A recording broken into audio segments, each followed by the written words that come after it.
Hello बच्चों, let's read this question. The question says, write any 5 demerits to have political competition. हमारा question हमसे पूछ रहा है पॉलिटिकल कंपटीशन में 5 demerits हमें बताने हैं, यानी पॉलिटिकल कंपटीशन के हमें नेगेटिव पॉइंट्स यहाँ पे बताने। ठीक है, आइए अपना आंसर देखते हैं। हमारे आंसर का की कॉन्सेप्ट है the mechanism by which people can choose there representatives at regular intervals and change them whenever they want to is called an election. Election जो है एक ऐसा मैकेनिज्म है जिसके अंदर जो लोग होते हैं, सिटीजन्स होते हैं, वो अपने रिप्रेजेंटेटिव को चूज करते हैं रेगुलर बेसिस पे। ठीक है, और जब उन्हें लगता है कि उनका रिप्रेजेंटेटिव जो है उनके फेवर में लॉज नहीं बना रहा है, सही तरीके से डिसीजन नहीं ले रहा है, तो वो अपने रिप्रेजेंटेटिव को चेंज भी कर सकते हैं इलेक्शन। अब आइए 5 डीमेरिट्स देख लेते हैं। First, all the political parties use all kind of dirty methods during the election, such as use of money. सभी political parties जो हैं, वो काफी dirty methods का यूज करती हैं इलेक्शंस के थ्रू, जैसे मनी, पैसों के थ्रू जो है अपने वोटर्स को खरीदना चाहती है, और गिफ्ट्स के थ्रू गिफ्ट्स देते हैं, जैसे जो गरीब होते हैं उनमें कंबल बांटते हैं, ठीक है, उन्हें पैसे देते हैं, और कहीं कहीं जगह तो अल्कोहल भी बांटी जाती है ड्यूरिंग इलेक्शन। ठीक, second, they try to muster the support on the basis of religion, caste system.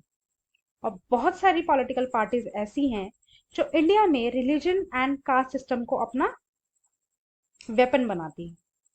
ठीक है, वो रिलीजन के अकॉर्डिंग, कास्ट के अकॉर्डिंग जो है वोट मांगती है कि हम लोग इस पर्टिकुलर रिलीजन से बिलोंग कर रहे हैं, तो जितने भी रिलीजन के लोग हैं उसके, वो सब हमें वोट दें।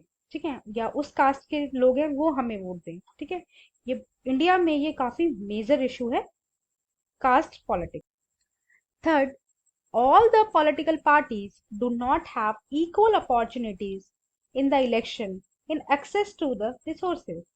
और जितनी भी पॉलिटिकल पार्टीज होती हैं उनके पास इक्वल अपॉर्चुनिटीज नहीं हो पाती इलेक्शंस में, क्योंकि उनके पास इतने रिसोर्सेज नहीं होते। जैसे जो बड़ी बड़ी पार्टीज होती हैं, जैसे नेशनल पार्टीज हैं, उनका काफी ज्यादा ग्राउंड लेवल पे वर्क होता है और बड़े बड़े लेवल पे भी वर्क होता है।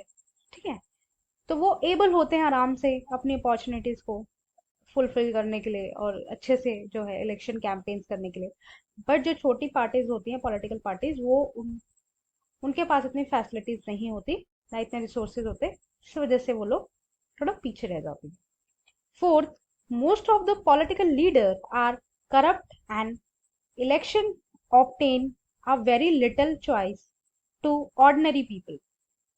बहुत सारे जो पॉलिटिकल लीडर्स होते हैं वो काफी करप्ट होते हैं। ठीक है, इंडिया में ही देखा जाता है कि जितने भी पॉलिटिकल लीडर्स हैं, सभी नहीं, कुछ ऐसे होते हैं कि उनपे खुद ही काफी सारे जो है केस चल रहे होते हैं, काफी सारी एफआईआर जो है फाइल की गई। तो ऐसी सिचुएशन में एक ऑर्डिनरी पीपल को चूज करना, एक मतलब रियल पर्सन को चूज करना, अपना रिप्रेजेंटेटिव को चूज करना, वो थोड़ा डिफिकल्ट हो जाता है। Fifth, the political competition is not in free and fair manner. और जो पॉलिटिकल कॉम्पिटिशन होता है वो फ्री एंड फेयर मैनर में नहीं हो पाता। हम लोग बोलते तो बहुत हैं कि अच्छे से होता है, फ्री मैनर में होता है, फेयर मैनर में होता है, बट ग्राउंड लेवल की रियलिटी कुछ और ही होती है। सो ये कुछ पॉइंट्स थे demerits of political competition. I hope you understood. Thank you and best of luck.